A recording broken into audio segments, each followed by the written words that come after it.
नमस्कार। खास करके विद्यार्थी सबके बीच में या विद्यार्थी सबके उद्यमशील बनाबे के लिए अगर पढ़ाई के संग संगे अगर विद्यार्थी सब अपन उत्पादन के या कोनो चीज हुनका ई लगे छे जे हम सब कर सके छी ओ शिक्षा देवे के हिसाब से एठाम अर्थात मोनास्टिक स्कूल में नेशनल स्टूडेंट इनोवेशन समिट 2024 के आयोजना कल गई, जैमें पढ़े वाला और विभिन्न जगह से करीब 30-35 स्कूल के विद्यार्थी सब एठाम आबि क जे अपन उत्पादन के एठाम राख क प्रदर्शनी के मार्फत से और बेचे के काज करे छथिन। और ऐसे एकटा ई फायदा भरल छे या फायदा हेतै जे आयोजक के अपेक्षा छे जे विद्यार्थी सब में जे अपन सामान के हम सब केना उत्पादन कर सके छी, सामान के बाजारीकरण केना कर सके छी, एहि के विषय में और खास कर ई हिसाब से एक प्रदर्शनी के ई दोसर बेर आयोजना कल गेल छै, जैसे विद्यार्थी सब के बीच में अपन एकटा ई चेतना के विकास हेतै जे पैसा खराब नहीं छै। अगर केवल सरकारी नौकरी नहीं मात्रे सब चीज सरकारी ये नौकरी नहीं छै, ऐसा अहाँ उद्यमशील भी भ सकै छी और उद्यमशीलता के मार्फत अपन रोजगार सृजना कर सकै छी। तो ओकरा केना कल जाए ओ एकटा ई जे सिखायल गेल छै और हम सब अपने सबके हमर पाछा में देख रहल छी जे विद्यार्थी सबके स्टॉल लागल छै, तो हम सब अपने सबके ई स्टॉल के सेहो सब देखा जे स्टॉल में की राखल छै, स्टॉल के अवलोकन कराए और केना बिका रहल छै सामान सब, अपन उत्पादन सब विद्यार्थी सब केना बेच रहल छी, ई सब चीज अपने सबके देखाए, हमरा संगे इस समिट के अवलोकन करी।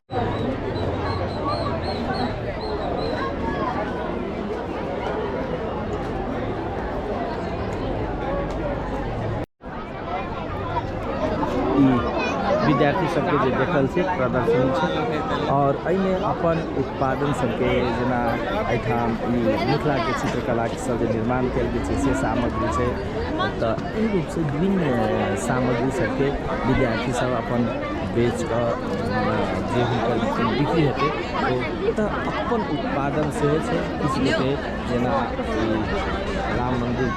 राम मंदिर एक बाद केदारनाथ टेम्पल, पशुपतिनाथ सामान सब अहाँ के राखल गेल छै।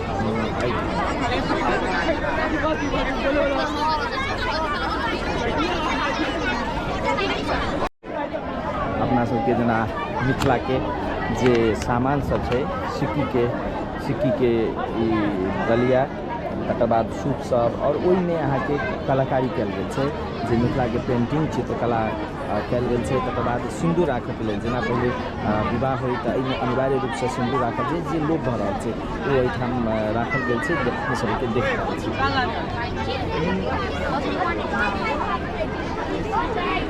नमस्ते सर। मेरो नाम चाहिँ सर्वजन सबैलाई नमस्कार। मेरो नाम चाहिँ कुशल सुन्दर श्रेष्ठ। म नेपाल युवा उद्यमी मञ्च को राष्ट्रिय अध्यक्ष, नेप्लिज यङ एन्टरप्रेन्योर्स फर्म। यो संस्थाको संस्थापना चाहिँ 2003 सालमा भएको थियो, जबकि देशमा द्वन्द्वकाल गृहयुद्ध भइरहेको बेला चाहिँ धेरै युवाहरू चाहिँ देश छोडेर विदेशी पलायन भइरहेको बेला चाहिँ हाम्रो अग्रज दाइहरूले चाहिँ संस्थाको स्थापना गरेको थियो। कि आइडिया चाहिँ के छ भन्दाखेरि युवाहरूले चाहिँ विदेश नजाउन्, नेपालमा बसेर उद्यमशील गर्नेहरूलाई चाहिँ प्रोत्साहन मिलोस् भनेर खोलेको संस्था आज 21 वर्ष भइसक्यो। यो संस्था एनवाईएफ आज 14वटा शाखा, 1000भन्दा बढी सदस्यको सशक्त बलको रूपमा अगाडि बढेको छ। जनकपुर पनि हाम्रो एनवाईएफ पनि one of the very strong chapter. यो आज जुन पनि हजुरले यो इभेन्ट देखिनु भएको छ, यो second national innovation summit.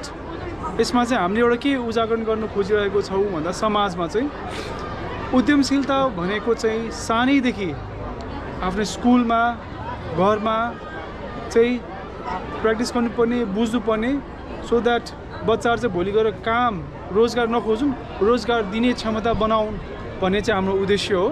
So यो चाहिँ हामीले देशैभरिको विभिन्न कार्यक्रम गर्छौँ, जसमा चाहिँ हामीले विभिन्न गेस्टहरू स्पिकर ल्याउँछौँ, हामीले आफ्नो इभेन्ट्सहरू कलेजतिर लान्छौँ, एनवाईएफको कार्यक्रमहरू गर्छौँ, स्टार्टअप अवार्ड्स गर्छौँ, मेड इन नेपाल एक्जिबिसन गर्छौँ एनवाईएफबाट। त्यसले चाहिँ सो द्याट युवाहरू चाहिँ आजको दिनमा पनि विदेशी नै भएर ठुलो समस्या छ, सो यसले गर्दाखेरि चाहिँ नेपाली समाजमा युवाहरूलाई चाहिँ यहीँ बसेर रोजगार गर्ने एउटा राम्रो सन्देश दियोस् भन्ने उपेक्षाले चाहिँ हामी विभिन्न युवा उद्यमशीलतालाई प्रोत्साहन गर्ने कार्यक्रमहरू गर्छौँ। हजुर धन्यवाद। सर यो हामीले हाइजिन तरिकाले लाइक वेस्ट स्पुन्सहरू जब यताउता मान्छेहरूले जहाँ भेट्यो त्यहीँ फ्याँकिदिरहेको हुन्छ। सो हामीले यसलाई एउटा हाइजिन तरिकाले ल्याएर ग्लोभ्स सक्स लगाएर पुरै राम्ररी वास गरेर ड्राई गरेर अनि यसलाई हामीले एज अ रिसाइकल इन्भाइरोमेन्टलाई केही पनि नपरोस् लाइक केही फोर्सहरू नहोस् भनेर रिसाइकल बनाएर हामीले यो बनाएको हो। अनि त्यस पछाडि हामीसँग अरू पनि छ यो dream catcher as a it's a tale that यसले नेगेटिभ एनर्जीहरूलाई हटाएर राम्रो ड्रिमलाई आफूतिर लिन्छ। अनि त्यस पछाडि यसले पनि हामीले ओल्ड ब्याङ्गल्सहरू अनि वुलहरू जो कि हाम्रो घरमा वेस्ट भइरहेको हुन्छ त्यसले बनाएको सो इन्भाइरोमेन्टमा केही पनि असर नपरोस् भनेर।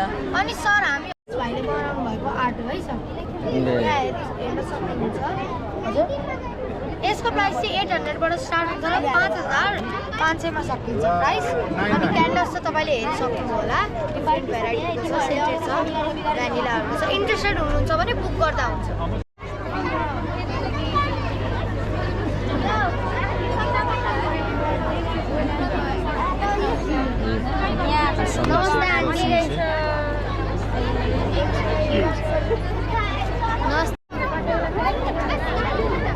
केक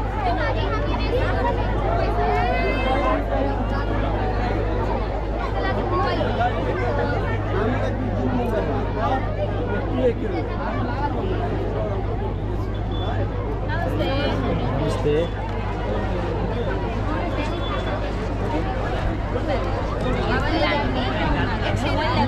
चाहिँ कारखाना भन्ने संस्थाको कोफाउन्डर र सिइओको रूपमा काम गर्छु। सँगसँगै नेपाल युवा उद्यमी मञ्च को काठमाडौँको पूर्व अध्यक्ष अनि अहिले चाहिँ यो हाम्रो नेसनल कमिटी छ त्यसको चाहिँ स्टार्टअपमा पनि हेर्छु, यो स्ट्राटेजीहरूमा पनि अलिअलि हेरेर आउँछु।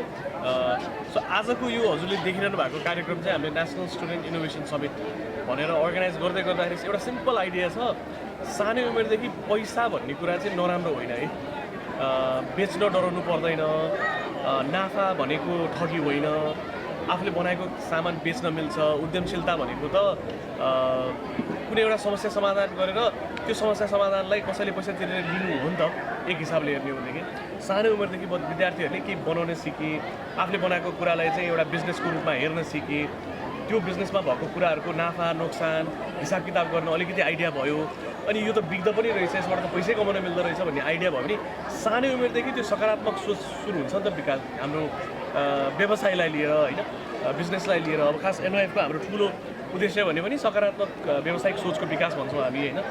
अनि अब मोनास्टिक स्कुलले यत्रो ठुलो प्लेटफर्म क्रिएट गर्न चाहिँ एकदम ठुलो रोल प्ले गर्नुभयो, किनकि नेपालभरिको अब पूर्वमा बितामोडदेखि पश्चिममा लगभग दाङसम्मको स्टुडेन्टहरू आएर जनकपुरमा 3 दिन चाहिँ उनीहरूले बिजनेसलाई कसरी हेर्ने, प्रडक्टलाई कसरी मिलाउने, त्यसलाई प्याकेजिङ कसरी गर्ने भन्ने कुरा सिके। अब आज चाहिँ जति सिके पनि घुमिफिरी व्यवसायमा तपाईँले बनाएको सामान, तपाईँले दिएको उत्पादन मान्छेले किन्छ कि किन्दैन भन्ने नै हो। अनि आज चलिरहेको चाहिँ उनीहरूले त्यो च्यालेन्ज लिइरहेछन्। सो स्टुडेन्टहरूले आफूले बनाएको प्रडक्टहरू बेचिरहेछन्। अब दिनभरिमा हामी पनि हेर्दैछौँ, कतिको एक्साइटिङ हुन्छ, तर अहिलेसम्म हेर्दाखेरि एकदमै रमाइलो भइरहेछ। कहाँको बाटो छ? मेरो नाम चाहिँ पवित्र बहादुर गौतम।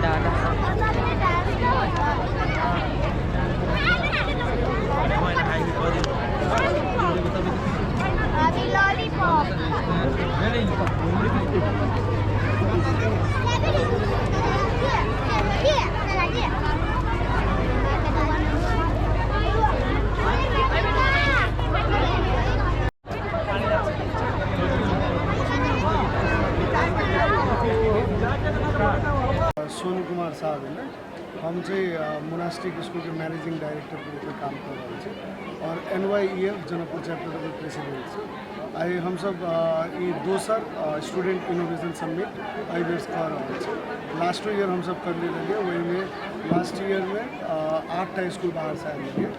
एहि वर्ष 30टा स्कूल बाहर से आए थे और लगभग 350 से बच्चा इनमें पार्टिसिपेट कर रहे हैं। सो ये 3 दिन के प्रोग्राम है, जिसमें कि फर्स्ट दिन बच्चा सबके हम सब ट्रेनिंग करा के उसके बाद जनकपुर के गंगा आरती दिखेली। उसके बाद फर्स्ट डे की शुरुआत से हम सब कर ली, वही में जानकी मंदिर के दर्शन, उसके बाद रैली, उसके बच्चा सबके दिन भर के ट्रेनिंग के प्रोग्राम रहे, जिसमें कि बच्चा सब एंटरप्रेन्योरशिप पे केना फोकस कर सकते हैं, वही चीज़ के लागे डिफरेंट पैरेलल सेशन से हम सब चला रहे हैं।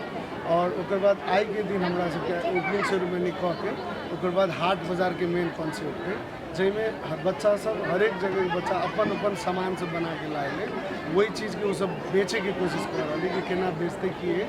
हमारे सबके मेन कॉन्सेप्ट की है कि इनोवेशन माइंड सेट से स्कूले से डेवलप करेंगे है। स्टूडेंट से बच्चे से अगर ये कॉन्सेप्ट अगर दिमाग में रखें कि हमारा काय लोग के जॉब मत नहीं करेंगे, हम जॉब क्रिएटर बनूँ, वही हिसाब के हमारे सबके मैसेज देके कि कोई भी सेक्टर में जाओ, लेकिन कम से कम एगो एहन माइंड सेट लगा के चलूँ कि काय लोग के 10 आदमी 20 आदमी 50 आदमी 100 आदमी के जॉब दे सकें।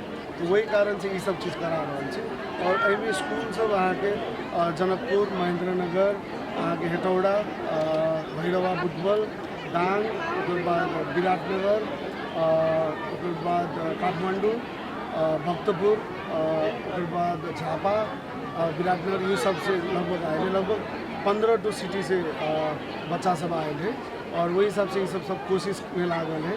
और लास्ट ईयर ये सब लगभग 2 घंटा 3 घंटा के मेला में 3-3.5 लाख के सामान बेचने। सो एहि बेर हमरा सबके 80 गो काउंटर है और हम सब के होप किए कि स्टूडेंट ऐसे पॉजिटिव मैसेज लेके जाए और ये सब अपनों पे अप्लाई करी सब चीज़ कि क्रिएटिव चीज़ से बहुत चीज़ करा जा सके।